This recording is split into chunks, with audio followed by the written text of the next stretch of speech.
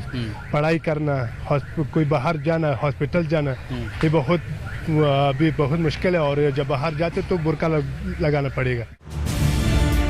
दिल्ली के refugee colony में अफगानी जहां अफगानिस्तान में फंसे अपने परिवार को लेकर चिंता में हैं, तो कई ऐसे भी हैं जो अब अपने वतन जाना ही नहीं चाहते।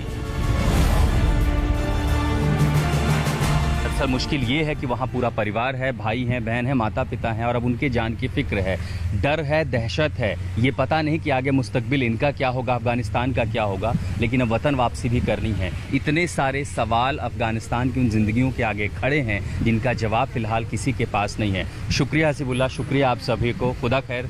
और ये सब कोशिश करेंगे अपने वतन वापसी लौटने की, लेकिन आगे क्या होगा इसके बारे में किसी को कुछ भी नहीं पता। दिल्ली में अफगानी रिफ्यूजी कॉलोनी से सत्या के साथ मैं आशुतोष मिश्रा, आज तक।